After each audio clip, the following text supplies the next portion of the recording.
All right, let's talk Netflix. What if I told you it could figure out your next favorite show just by looking at a couple of things you've watched in the past? Well, today we're going to pull back that curtain and really get into the nitty-gritty of the algorithms that make those scarily accurate recommendations happen. I mean, you've definitely thought this, right? You finish binging a series and bam, right there on your home screen is the perfect next thing. It honestly feels like some kind of wizardry, but it's not.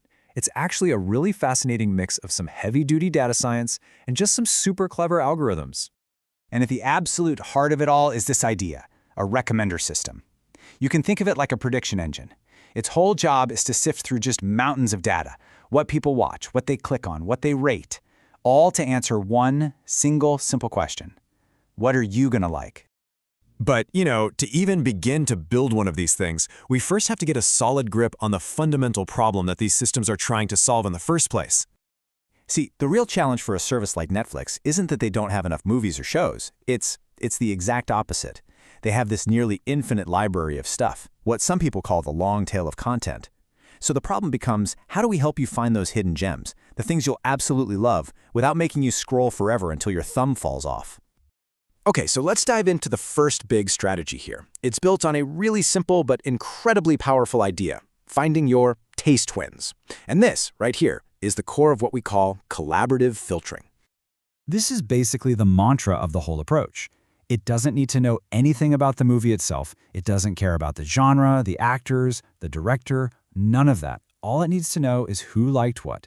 The entire system is just powered by the collective wisdom of the crowd. And all this data gets organized into something called a user item ratings matrix. The easiest way to picture it is just a giant spreadsheet. You've got users as the rows, movies as the columns, and inside the cells are the ratings. Now, what's super important here is that most of these cells are empty, and the entire goal of the algorithm is to intelligently fill in those blanks for you. So how do we actually fill them in? Well, it's pretty much a four-step dance. First, the algorithm goes out and finds other users who have rated stuff in a similar way to you. These are your neighbors, your taste twins. Then it looks at a movie you haven't seen and gathers up how all your neighbors rated it. Next, it weights their opinions. The more similar a neighbor's taste is to yours, the more their vote counts. And finally, it combines all those weighted scores to predict what your rating would probably be. But there's a really key detail here. Not all 5-star ratings are created equal, right? You've got that one friend who gives everything a 5, and then you've got the tough critic who barely ever gives anything more than a 3. So the secret sauce is to adjust for this by mean-centering the ratings. Instead of just looking at the raw number, the system looks at how much a rating deviates from that user's own personal average. This is how you find true similarity in taste, not just in rating style. Okay, now let's look at our second big approach. What if, instead of thinking about this data as a giant table, we pictured it as a massive, interconnected web? This really shows the big shift in thinking. Collaborative filtering looks at the world like a table full of numbers. Graph-based methods, on the other hand, see it as a network of relationships. We're talking about the exact same data, just looked at through a completely different lens that can uncover totally different kinds of patterns. So here's how you can visualize it. Imagine all the Netflix users are on one side of your screen, and all the movies and shows are on the other.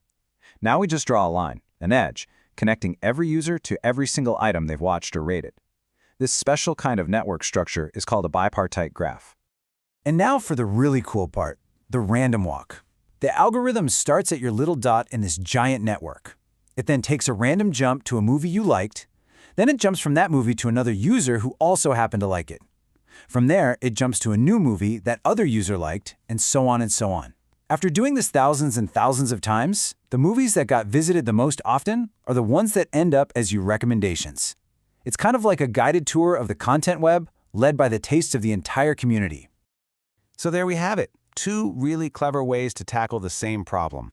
Now let's put them head to head and see how they really stack up against each other. Collaborative filtering is awesome for explainability. You can literally tell a user, hey, we recommended this because other people with your tastes liked it. Graph walks, on the other hand, are way better at finding those surprising, multi-step connections you'd never see otherwise. Now for the weaknesses. Collaborative filtering really struggles with what's called the cold start problem. What do you do with a brand new user or a brand new movie? And while those graph walks are super powerful, they can also be a lot more computationally expensive to run.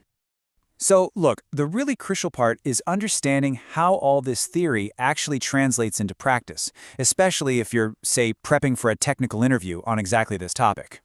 Let's just clear up a few common traps people fall into. First off, a lot of people think collaborative filtering needs tons of data for every user. That's false. It's literally designed for sparse data. Second, just throwing cosine similarity at the problem isn't the best move. That mean centering step to handle rater bias is absolutely critical.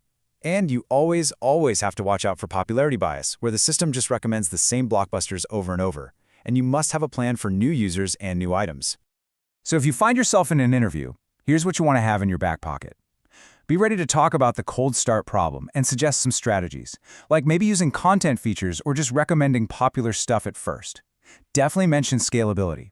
How does this system not fall over with millions of users? And most importantly, show that you understand the trade-offs. The simple explainability of collaborative filtering versus the powerful, broader network view you get from graph methods. We've seen how these systems can get unbelievably good at predicting what you're going to enjoy based on your history. But that leaves us with one final, and I think really fascinating question to chew on. If a system perfects the art of giving you more of what you already like, how does it ever break you out of your filter bubble? How does it introduce you to that one weird indie film or foreign series you never knew you were destined to love? What's the next frontier beyond just getting better and better at predicting the obvious?